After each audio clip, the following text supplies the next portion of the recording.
아마 체중이 다 안쪽으로 좀 많이 몰려 있으셔서 이쪽 손목에 눌림?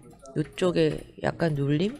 그래서 손가락이, 엄지손가락이 좀 덜 펴지시지 않을까 생각이 돼요. 그렇다면 플랭크, 차트런과 단단은 여기서부터 시작이 되는 거니까 하실 때 어깨에 긴장이 좀 되실 거예요, 아마. 말씀하신 대로라면. 어떻게 해야 될까? 네, 엄지 좀 덜 펴질 수밖에 없어요. 압력이, 이쪽 안쪽에 압력이 좀 세서. 가슴을 살짝 좀 더 위로 올린다고 생각하시고, 근데 이걸 굳이 플랭크 자세에서 하시려고 하면 좀 힘드실 거고, 먼저 무릎을 대고서 한번 느낌을 느껴보신 다음에 그 상태를 유지할 수 있는 방법을 찾아가시는 게 더 좋지 않을까 생각이 돼요. 무릎을 대면은 일단은 상체로 쏠리는 무게가 좀 줄거든요. 이 상태에서 가슴을 좀 살짝 내민다? 이거는 누구한테나 통용되는 리딩은 아니에요. 이거는 지금 시선님께서 직접 본인의 그 느낌이나 이런 걸 말씀해 주셨기 때문에 거기에 맞춰서 지금 설명을 드리는 거예요. 가운데 가슴을 좀 더 들어 올린다. 들어 올리면서 살짝 앞으로 좀 더 가슴이 앞으로 나가야 된다고 느끼신 상태에서 무릎을 대고요. 그 상태에서 손목이랑 손가락이 좀 더 길어진다고 생각해 보시면 어떨까 싶어요. 조금 더 수월하실 거예요, 아마. 그리고 손의 위치가 너무 위로 가 있으면은 오히려 더 이게 힘들거든요. 약간 내 손을 내가 고개를 숙이고 봐야 되는 정도의 위치? 그게 아마 가슴 아래 정도 되실 거예요. 그렇게 하시면. 뭐 그 정도 위치에 두시고서 손목이랑 손가락이 좀 더 길어진다. 그리고 어깨의 긴장을 풀기 위해서 가슴을 좀 더 앞으로 내밀어서 턱 밑으로 밀어 올려준다? 뭐 이런 느낌 정도? 기본적으로 이 몸에 무게를 받쳐주는 위치가 몸이 다 펼쳐져 있기 때문에 아무래도 무게가 이쪽이 더 높아요. 대략 한 이쪽 정도로 보여야 되겠네. 이쪽의 무게가 좀 더 높아요. 이쪽 무게가 좀 더 낮고, 그래서 이제 허벅지 힘이 필요하다고 많이 이야기하는 이유가 얘가 이 무게를 들어 올려주고 있는 거거든요. 그러기 위해서 저는 발등을 접어요. 그래야지 얘 혼자서 버티는 게 아니라 뒤쪽 그 표면 후방선 근막이 팽팽해진다? 여기 시작점과 끝점, 끝과 끝의 거리가 완전히 쫙 펼쳐져 있기 때문에 근육을 전체적으로 싸고 있는 근막에 이쪽이 팽팽해지는 거예요. 그래서 골격과 근육을 좀 이렇게 근막 쪽으로 당겨준다? 네, 이런 힘이 좀 필요해요. 팽팽하게 해서 이 후면선이 팽팽해져야지 얘가 할 역할이 그나마 분배가 된다고 보시면 될 거예요. 그래서 이쪽에서 이제 몸을 상체의 무게를 어느 정도 받쳐주는 힘이 생겨야 되기 때문에 아무래도 들어야 되는 거리가 멀다? 무게가 높고 거리가 멀다? 여기는 가볍고 거리가 가깝잖아요. 그래서 이거를 한 번에 하려고 그러면은 허벅지 힘만 막 마냥 쓰게 되니까 차라리 이 무게를 좀 줄일 수 있게 무릎을 댄 상태에서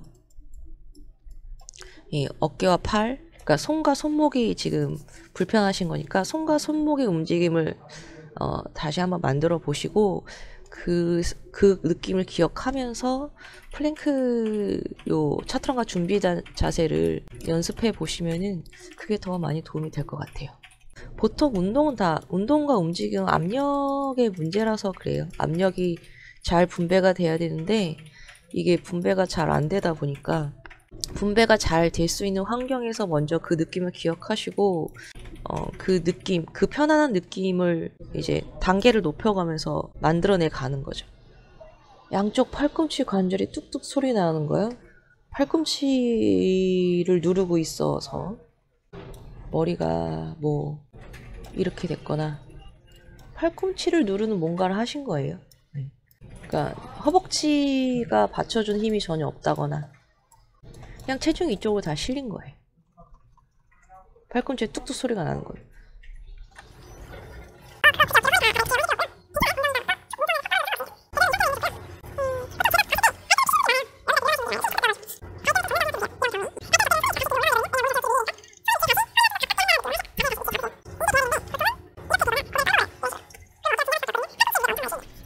그러니까 소리가 나는 것 자체는 압력 때문에 관절이 눌리면서 약간씩 틀어지는 거예요. 그 상태로 이제 근막이랑 근육들이 부딪힌다?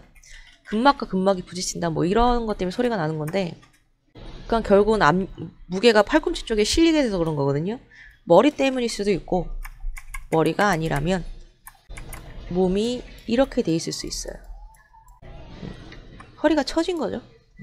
허리가 살짝 처진 거. 혹은 반대로 살짝 들린 거. 뭐 이런 차이들이 다 있습니다. 그래서 만약에 이 느낌을 더 그냥 설명만으로는 좀 어렵다 싶으신다면은 사실은 제가 직접 보고서 해드리는 수밖에 없는데 그래서 그냥 요런 부분들을 생각하시고 해보셔라. 네, 그렇습니다. 부장가를 이렇게까지 할 수 있게 되죠. 하다 보면은 사실은 머리를 꼭 들지 않아도 되거든요. 이렇게 해도 상관없고, 그러니까 머리를 어떻게 두느냐의 차이는 그냥 본인이 좋은 대로 하면 될 것 같아요. 그리고 상체가 이만큼 되면은 이렇게 하셔도 돼요. 대신에 팔꿈치가 돌아가면 안 되죠. 부장가는 되도록 팔을 거의 쓰지 않는다고 보시면 돼요. 굳이 차이를 보자면 얘죠. 허벅지가 바닥에 붙어 있느냐 아니냐에 따라서 상체의 무게를 지탱하는 이 역할을 누가 해야 되느냐에 따라서 팔이 관여가 돼야 하느냐 되지 않아도 되느냐의 차이라고 보시면 될 것 같습니다. 허벅지는 어차피 서 있을 때도 우리 몸을 어느 정도 앞으로 쓰러지지 않게 지탱하는 역할을 하거든요. 그런데 공중에 떠버렸어요. 업덕 같은 게 공중에 뜨게 돼요. 뜨게 되면은 발끝이 이제 나머지 몸을 지탱해야 되는데 그렇게 안 되죠. 그렇게 안 되니까 팔이 기둥 역할을 하게 되는 거죠. 그래서 업덕을 하실 때는 팔꿈치가 바깥쪽을 바라보고 있어야 돼요. 그런데 부장가를 하실 때는 팔꿈치가 뒤를 바라보고 있는 거예요. 이 차이가 있습니다. 즉 업덕하실 때는 상체를 받쳐주는 기둥이 팔이 되기 때문에 바깥쪽으로 퍼지려는 힘을 막아주는 거예요. 그런데 부장가를 할 때는 팔의 역할이 크게 중요하지 않기 때문에 불필요한 힘을 쓰지 않기 위해서 팔꿈치를 등이랑 같은 방향을 바라보게 하는 거예요. 네, 그 차이를 생각하시고 이 두 가지를 수련해 보시면은 좀 차이를 느끼실 수 있으리라고 봅니다. 그리고 만약에 턱을 드시려면은 뒤통수가 등에서 멀어져야 돼요. 좀 더 자세히 그려드리면 등이 이렇게 있죠? 그러면은 여기서 이렇게 드는 게 아니라 이렇게 돼야 된다고 생각하시면 돼요. 가슴과 머리의 위치가 최대한 멀어져야 된다고 보시면 돼요. 근데 보통 많이 이렇게 하시죠. 머리가 가슴 쪽으로 점점 가요. 머리의 중앙 위치가 가슴에 가깝다. 머리를 뒤로 젖히시려면은 그러니까 뒤통수가 어깨로 떨어지시면 안 돼요. 그러면 어깨가 이 무게를 지탱해야 되니까. 그러니까 최대한 무게를 바닥을 지지하고 있는 지지면 쪽에 가깝게 보내주는 거죠. 그러면 이 전면이 다 늘어납니다. 아래 뱃살이 쭉 끌어올려지는 느낌이 드는 게 좋죠. 그런 거 생각해 보시고 업덕 같은 거는 허벅지 힘이 들어가긴 하는데 일단은 이게 돼야 이것도 할 수 있게 되실 거예요. 근데 그 전에 이제 시선님이 말씀하신 손가락과 손목에 무리가 가지 않는 이 상태가 돼야죠. 그 부장가를 하실 때도 본인의 상체를 더 많이 올리기 위해서 손의 위치를 바꾸시는 경우가 많아요. 불편해서. 이 손가락 피는 거에 좀 더 잘 신경 써보시면은 거의 엄지검지 피는 것만 신경 쓰시면은 나머지 손가락은 자연스럽게 펴주실 거예요. 네, 1번 상관없어요.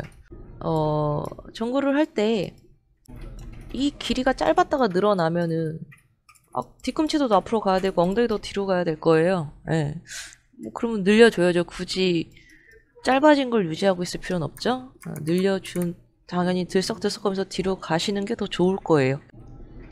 더 앞벅지가 근육통처럼 지속됩니다. 걸을 때 반복적으로 느껴져요. 앞꿈치를 누르려고 체중을 앞꿈치 쪽에다 실어버린 거예요. 그러니까 이게 자주 얘기 드리는 것 중에 하나인데 앞꿈치로 바닥을 누르느냐 체중을 실어서 이거를 무게를 무겁게 해서 압력으로 누르느냐 바닥을 밀어내느냐 이 차이예요. 앞꿈치 모양 좀 더 예쁘게 만들어야지. 앞꿈치로 바닥을 누르는 힘은 내 체중을 늘려서 앞꿈치에 힘이 빡 들어가게 해요. 그러면은 앞꿈치 힘은 허벅지로 뻗어 올라가기 때문에 앞꿈치를 누르기 위해서 허벅지 무게가 무거워져야 되는 거예요. 그래서 아마 앞꿈치를 사용하려는데 너무 신경 쓰다 보니까 본인도 모르게 이 압력으로 누르는 방법을 본의 아니게 사용하게 되신 걸 거예요. 저도 근데 하다 보면은 그렇게 되기도 해요. 네.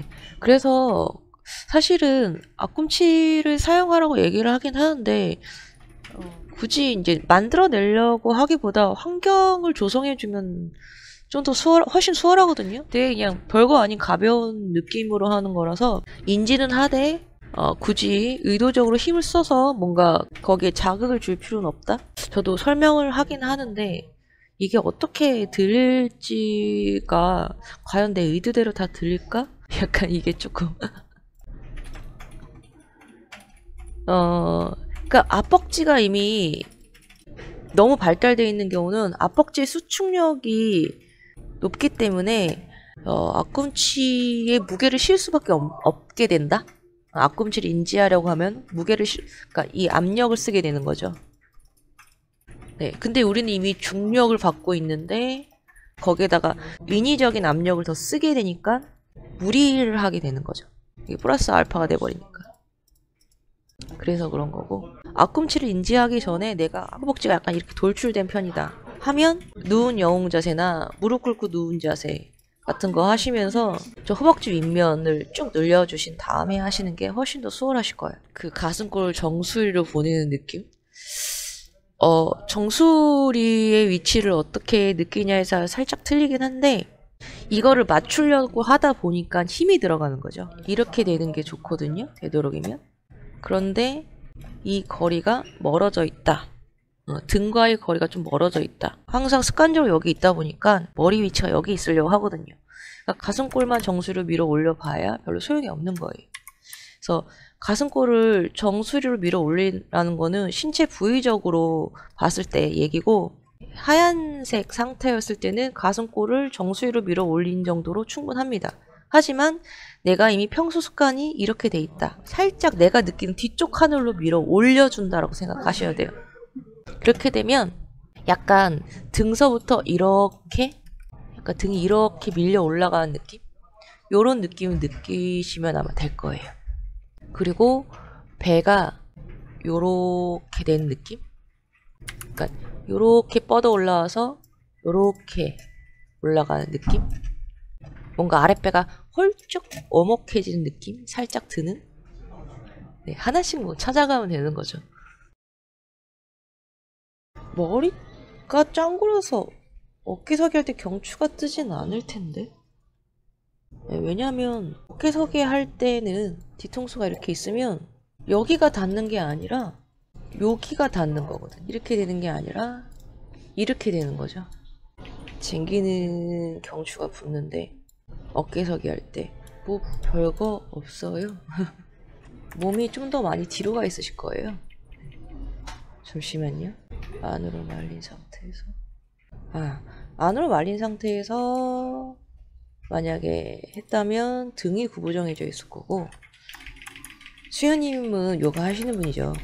어깨가 많이 말려있진 않으실 것 같고, 그러면 어깨가 너무 바깥으로 많이 젖혀진다?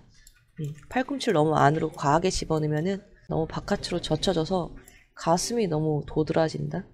그러다 보면은 등 쪽이 좁아지면서 목이 들리게 될 수 있는 거죠. 어깨 이 단면이 전체적으로 다 있어야지 되는데 여기가 가운데가 붕 떠버리면은 아무래도 목이 같이 들릴 수가 있죠. 새가슴이요? 그러면은 이 케이스인 것 같네요. 어깨서기 하실 때 어깨를 살짝 좀 더 안으로 라운드 된 느낌이 든다? 이렇게 하시는 게 나으실 수도 있어요. 알개뼈 윗면, 머리? 요 윗면까지는 바닥에 닿는다는 느낌? 가슴은 살짝 들어가는 느낌이 들더라도 가슴이 펴진다 보다는 어깨가 좀 더 옆으로 넓어진다. 자, 이것도 마찬가지로 지금 수연님께만 드리는 이야기예요. 다른 분들 이렇게 해서 효과 못 보실 수 있습니다. 수축, 신전. 둘 다 엉덩이는 봉긋해질 수 있어요. 네. 분명히 엉덩이는 뽕긋해질 수 있습니다. 물론 이거는 골반의 전만 상태, 그러니까 허리와 골반 상태에 따라서 위치적인 차이는 있을 수 있는데 대략 이런 차이가 나와요. 엉덩이는 뽕긋해질 수 있지만 위치의 차이가 생깁니다. 왜 이런 위치의 차이가 생기냐 하면 또 중력 이야기 나옵니다. 우리는 기본적으로 중력이라는 힘을 받는데 우리가 인지하고 있는 중력은 수직 하강의 힘이 가장 커요. 그런데 힙업 운동을 하는 그 동작 스쿼트를 예를 들어 보면은 스쿼트에 관여되는 근육은 물론 대둔근을 자극시킨다고 하는데 뒷벅지, 스트링에 기반이 있어야 돼요. 왜냐면 앉았다 일어섰다 해야 되니까. 근데 이거를 수축으로 하게 되면은 햄스트링의 힘줄 부위가 엉덩이 끝자락입니다. 여기에 압력이 높아져요. 무겁다는 얘기죠. 압력이 높아져서 화살표 옳다 그렸을 뿐 결국은 이쪽의 압력이 중력에 플러스가 돼서 더 밑으로 쳐지는 거예요.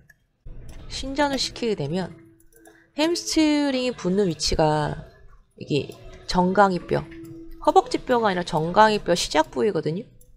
여기서부터 열로 운동을 해요. 햄스트링이.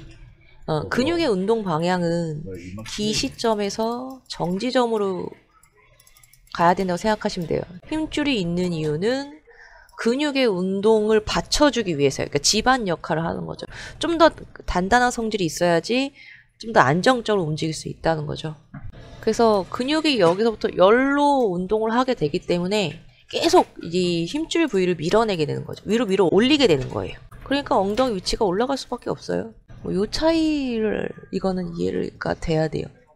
신전성 운동과 수축성 운동의 차이는 중력과 어떤 상호작용이 일어나느냐를 꼭 생각하셔야 됩니다. 그런 인지하에 수축성 운동을 어떻게 이용할지, 신전성 운동을 어떻게 이용할지를 생각하셔야 돼요. 지극히 개인적으로는 힙업 시키기 위해서 스쿼트 하실 필요 아마 없을 거예요.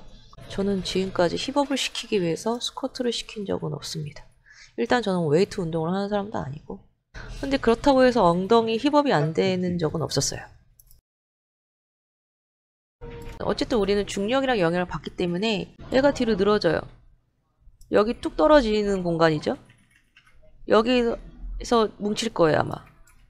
그리고 여기에 어깨가 있으니까 턱이 있잖아요. 쌓이고 다시 여기서 쭉 미끄러져서 여기서 쌓이고 여기가 골반이 또 튀어나와 있으니까 여기서 살짝 쌓였다가 다시 여기서 쌓이고 여기서 쌓이고 쭉 미끄러졌다가 여기서 또 쌓이고 여기도 뒤꿈치가 있으니까 쌓이는 거죠.